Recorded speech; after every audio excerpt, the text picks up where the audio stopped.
gonna take all of us to heal this world. It's gonna take all of us. Good morning, this is your Daily Juice coming to you straight from Dubai. Today we'll be looking at the climate impact on your health and solutions for the future. Our youth reporters will also be following Bill Gates, and we'll be looking at early warning symptoms to mitigate health risks. And as a bonus, we'll take you behind the scenes to the media hub to see where all the magic happens. And as always, don't forget to scan our QR code and send your questions in, as it will help shape our show.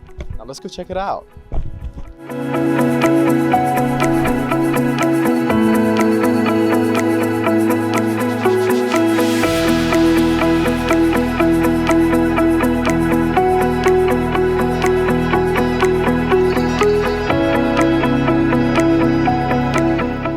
Bill Gates left an impression on our youth reporters. Let's hear what they had to say. Hi, my name is Tenny Abiru, reporting for Youth4Planet at COP28. And we've seen some very interesting developments. Yesterday, Bill Gates delivered his own view on climate financing. And one of the things he talked about specifically is how that we need to look at giving climate financing a more holistic approach. And he emphasized this for some reasons I find very interesting, and I think you would find interesting as well.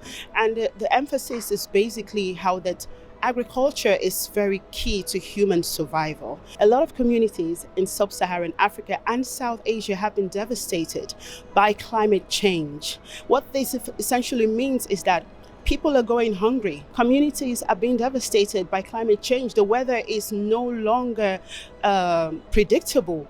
Whole farmlands have been devastated. Now, this is causing a lot of food insecurity. And the question he raises, how can we protect not just the environment, but the people? So it's not just about protecting the environment, it's about protecting people. It's about bringing humanity into it. So I find that really, really beautiful. Food security for my generation is very important. If we look at places like Nigeria, food security is a huge, huge concern. Food prices have gone up because the yield from the farms is a lot less than before. Nigeria has seen a lot of flooding that has devastated whole communities. And when we're speaking of communities, we're talking in thousands in communities. And by the time you start counting the number of the numbers add up with time. So people can no longer eat comfortably. And we're talking about communities that depend on farming for survival. So when I think about it, I'm worried. I'm so worried for the coming generations. What is food going to look like? What are they going to be eating? How are they going to survive? Will they be able to afford the simple things, little things like vegetables? Even now, some vegetables are no longer available as they used to be. In the old days, you could just go in your backyard and plant greens, whatever it is you wanted, but things are changing. And we hope that this new development will bring a change to our communities. I find Bill Gates' insight on climate financing truly interesting. So please stay tuned and take a look at some of his highlights. Well, it is my great pleasure now to introduce our next keynote speaker, who needs no introduction, Mr. Bill Gates. Well, good morning. It's thrilling to have a health-focused event at the COP. It makes a lot of sense. Because after all, our work on climate is to improve the human condition. And health, which allows people to thrive, be educated, and fulfill their potential, is the ultimate measure of whether we are reducing inequity.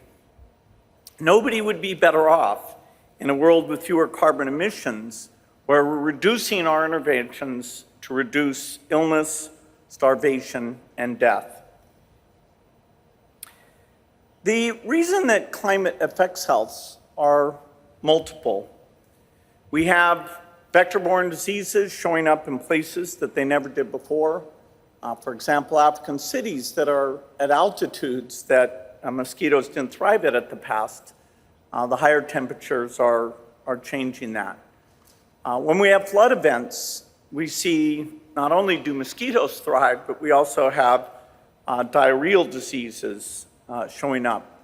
And then in a direct sense, particularly for people who farm outdoors, there's the effect of heat stress. The WHO has estimated that over the next 2 decades, climate change will be responsible through these mechanisms for over 5 million deaths. Now, to put that in perspective, we need to remember we've made a lot of progress in global health. The funding for vaccines actually now is at a point where it's saved over 25 million lives. The funding for HIV has saved over 20 million lives. And if we take these next 20 years, just a disease like TB alone will be over 20 million deaths. So as we think about our limited aid budgets, which there are many, many demands on, one of the key things is to understand whether new pledges are additional. Are we preserving the basic health commitments that we've made, for example, in the funding of Gavi and vaccines? I believe that we can do both things. We can stay committed to health and not shift resources away and deal with this nexus of health and climate. What does that nexus look like? Well, it primarily comes through the effect on the agricultural system. Kids who are not malnourished are far, far less likely to die when they get infected with diarrhea, pneumonia, or malaria.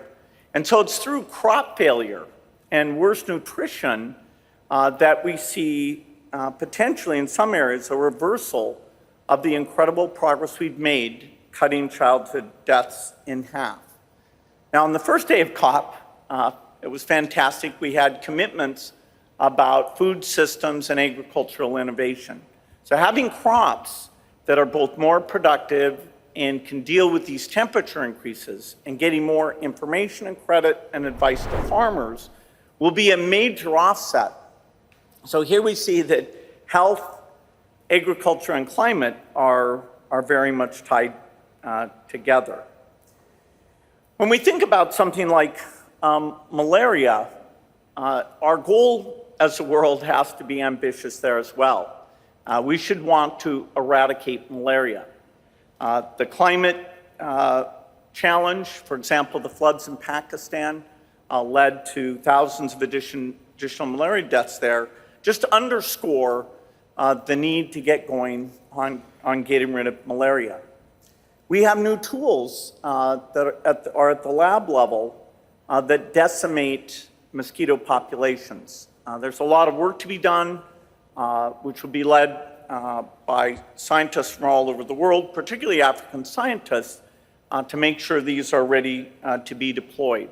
But for all of these vector-borne diseases, yellow fever, dengue, malaria, these new innovations give us a chance at a reasonable cost to make progress.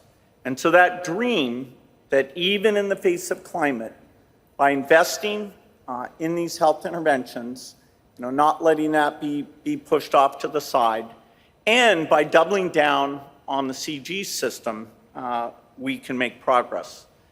We've had 2 miracles in development in the past, the Green Revolution and reducing these childhood deaths in half.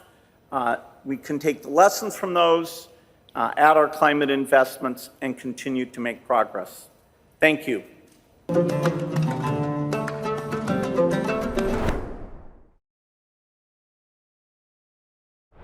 Ever wonder what goes on at the Media Hub at COP28? Well, we're taking you backstage where it all happens.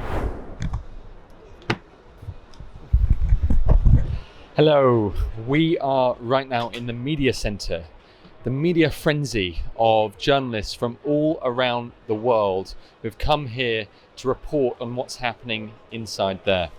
As you can see just behind me, they are setting up for a broadcast. I have no idea who it is or what newsroom they're from, but everything is happening as we speak.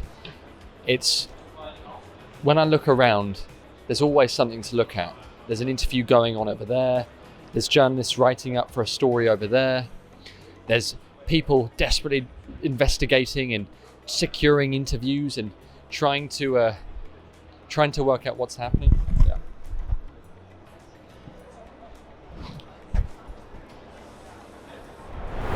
So this is only a small part of this huge space that we call the media center. As you can see just over there, we have a lovely cafe supplying us with coffees all throughout the day. We've got sandwiches, we've got everything you can imagine to make sure that we do the good work that we're doing. So as you can see behind me, we have several different sections here in the media center that are split up between the different newsrooms. So you can probably see behind me, there's a sea of desks where individual journalists, whether they're from a newsroom or they're freelance, can sit behind their laptops and work throughout the day. It's a bit random. They're not allocated to anyone. So if you see a desk, you just have to grab it.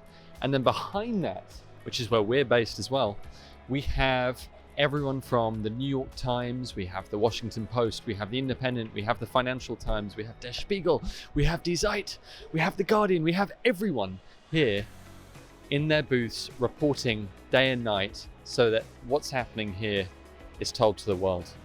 It's a crazy place to be, and you can feel the energy. It's a sort of physical energy. There's so much happening. And I'm sort of curious. I mean, I'm going to spend the next few days talking to some of these journalists just to understand what they're actually saying, how they're reporting on this, and what they think about it as well. We are now in the larger press room area where the bigger news organizations have special private rooms for their teams. So if you come with me, we have on the right, the New York Times. We have on the left, the Washington Post, two of the biggest news organizations in the world. And then just neighboring both of these newsrooms is our very own Youth4Planet newsroom. Come inside. So we have the team who are just taking a quick break right now, putting together some different stuff for today's program.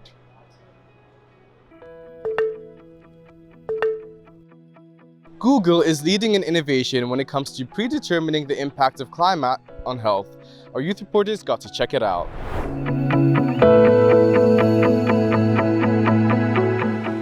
David Luganda from Youth4Planet, and today I'm with the representative from Google. Let him introduce himself and also talk more about what he mainly has come to do at COP28. Hi, my name is Yossi Matias. I'm Vice President of Engineering and Research at Google. I'm also overseeing our crisis response efforts and focusing on using AI to help with the climate crisis. Oh, perfect. I would love to know, youth are using technology, and how is Google involving the youth in order using technology to stop the risks and also reduce most of the hazards?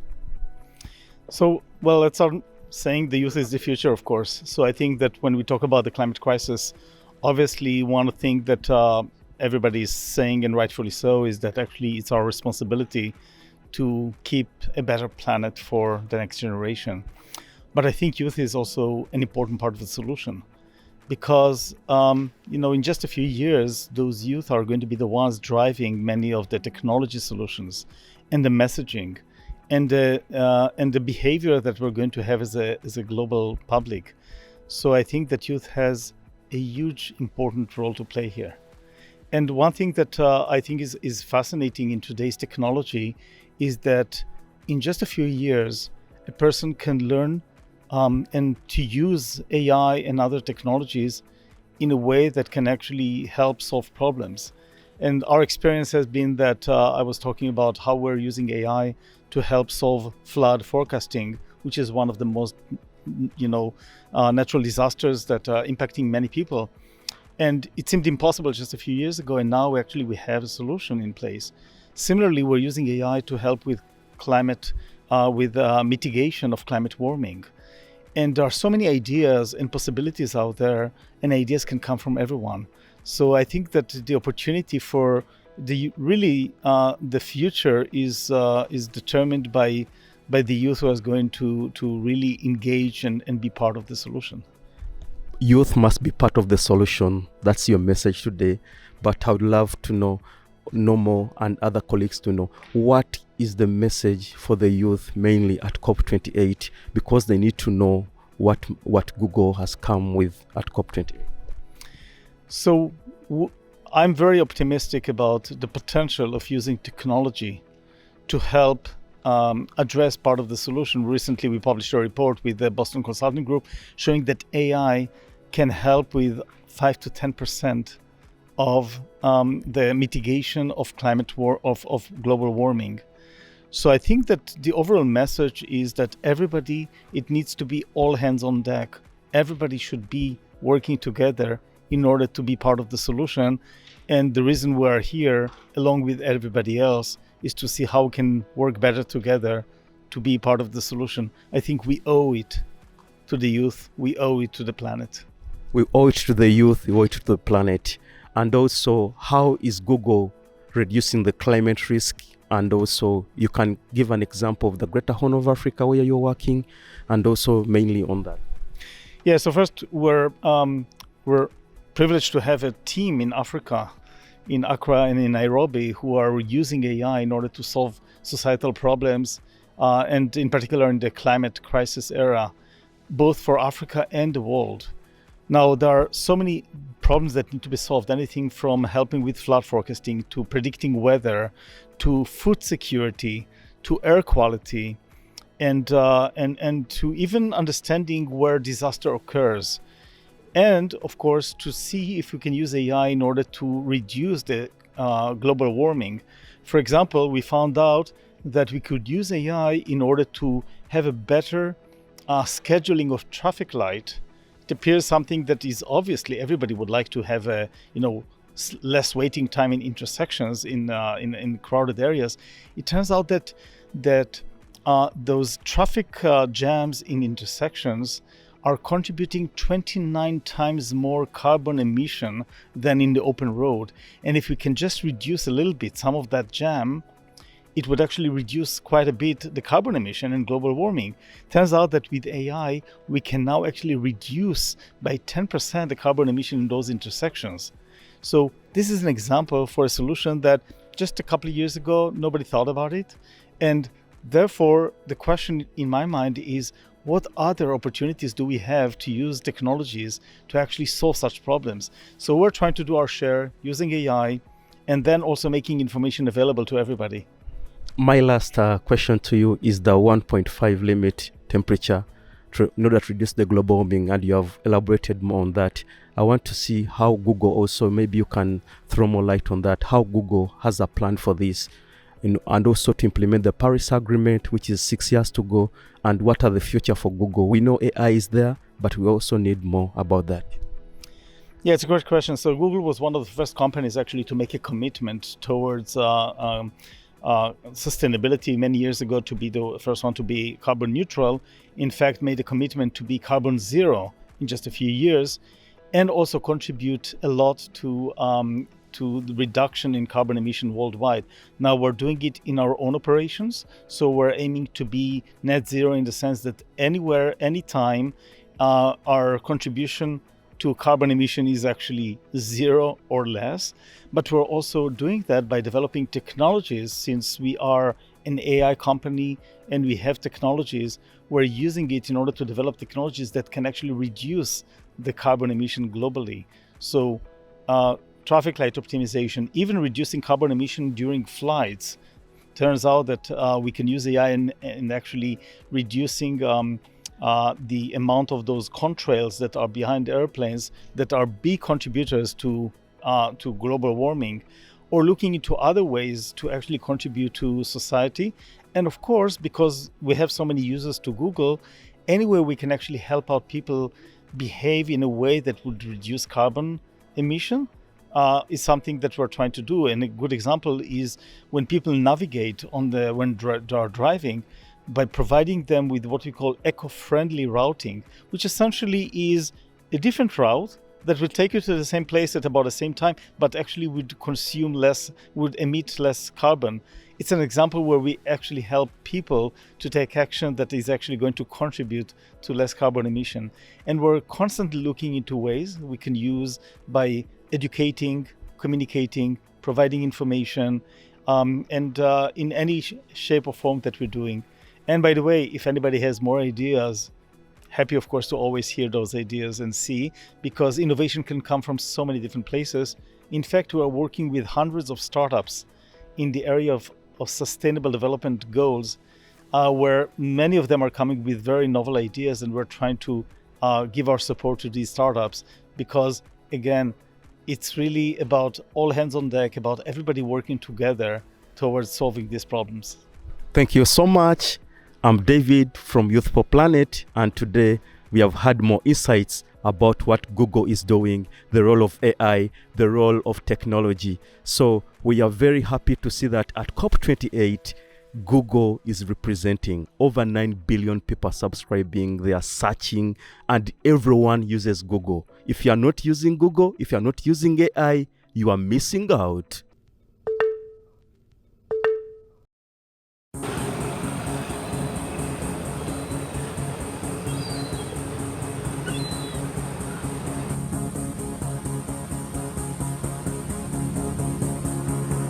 I'm very interested in the environment, a subject very close to my heart. Well, I'm in the eco club at this school, so I was helping out. I'm creating a project right now that's all about community and community forming. I just try to pick up my litter more, and when I see other people's litter, I try to pick it up as well.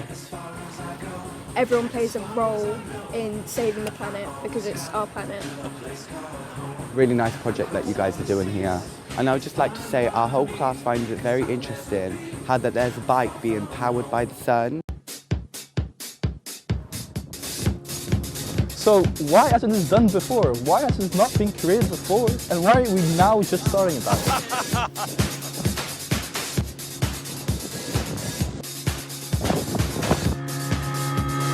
What will it take? A lot. It takes all of us. It will take a massive effort from everyone, but a conscious effort, and everybody needs to do their bit. It just needs people to actually make the change and to get the message across. Everyone should do something, because the more people help, the more will happen. Simply, what we need to do is just be more careful. Even just a single small bit does a lot of difference. Yeah, take your chance to do something good, because you can do something good. Make it fun. Make it so the kids and adults and older people can all do it together.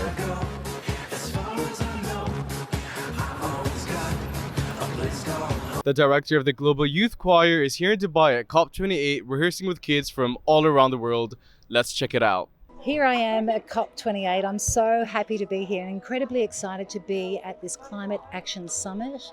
I've been meeting some amazing people, but my purpose here is to actually conduct the largest choir of youth ever assembled on the planet for climate action. And they're going to be singing a wonderful song written by one generation called All of Us. So leading up to coming to COP28, I have been conducting workshops for children online all around the planet. I've been collaborating with a wonderful woman named Linda Cruz and actually working with some of her children that she's been working with on the Race for Good. And what we've been doing is we've actually been learning the song All of Us in several different languages, which is quite extraordinary. On the day of December 8th, we'll actually all be singing in English, All of Us, because it's such an important voice to be heard at COP28. The youth are the ones who are inheriting all of the challenges that are quite... Sorry, I lost my train of thought. The youth are inheriting challenges that they need to be involved in the decision-making process going forward. What this choir will do will inspire people to be a lot more inclusive, I believe, in including youth in the decision-making process. I think often the way to really inspire people is to create a positive moment and a positive invitation, and this most certainly is that. It's an incredible cross-collaboration of children from all around the world. Music and song can play such a pivotal role in actually inspiring children. One of my greatest beliefs, and I've been studying the science of it for quite some time now, is that we can program our subconscious minds with melody and language in such a way to create a belief system that serves us. So the song that we're singing is so positive. It's going to take all of us to heal this world. The time is now. Today's the day. We really can't afford to look the other way. And I feel like music is just such a great way to lift the spirit But it does have a scientific purpose as well. It does connect both of our brains and enables us to create more critical thinking skills that are going to serve us ultimately. Music has scientifically been proven to aid our well-being. It stimulates our vagus nerve, which feeds all of our vital organs. It's got to be good for you. And it also has the purpose where we can tune into the lyrics that we're saying. It will inform the subconscious mind. The more you repeat it, it will inform your subconscious mind of a belief system that you can adopt. So it's going to take all of us to heal this world. It's going to take all of us to make a change. The time is now. Today's the day. We really can't afford to look the other way. There's nowhere to hide, and nothing's going to change if we're in denial, because life's no trial. One shot, that's all we got. One world, one chance, one love, one dance. These lyrics are extremely positive, and One Generation has a real foundational purpose in what we share. We are compelled to motivate young people to believe that we can be the change we want to see in the world. Friday, the 8th of December, you can expect to see a choir of about 100 children on the stage. Their voices will be joined with children all around the world who are flying on in through Zoom, which is extraordinary. Doesn't technology play a really positive role in this particular case? It's wonderful. And you will see a cross-cultural collaboration that's quite unique. You know, we are here in Dubai and we're at different schools. Children are from different areas of Dubai, they're from different countries, and they're all assembling together to be one voice, unified for climate action. We're now going to throw to Maddie and Hayley, all the way from Australia, singing All of Us. Okay, from Australia, let's start. Woo.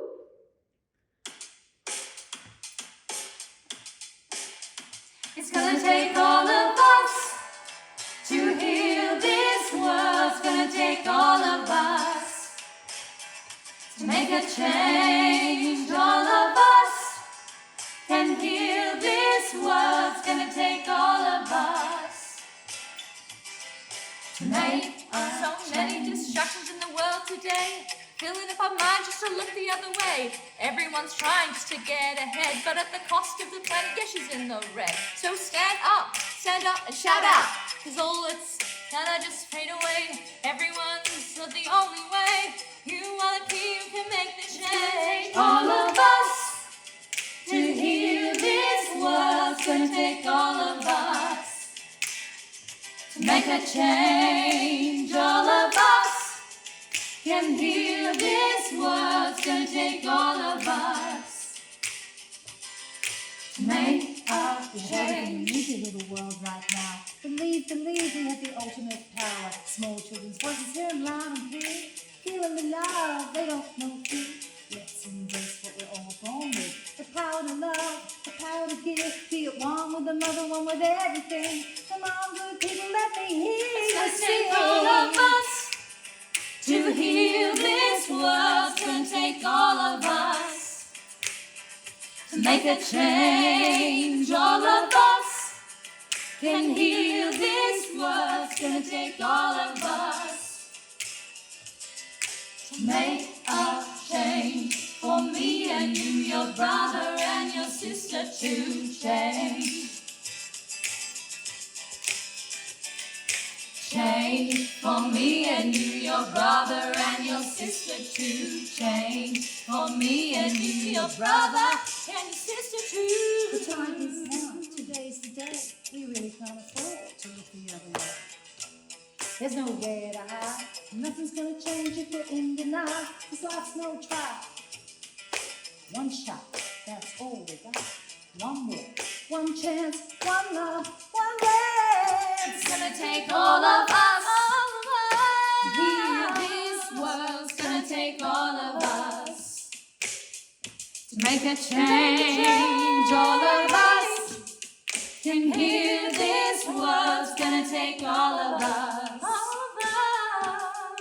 It's gonna take all of us to heal this world. It's gonna take all of us to make a change. All of us can heal this world. It's gonna take all of us.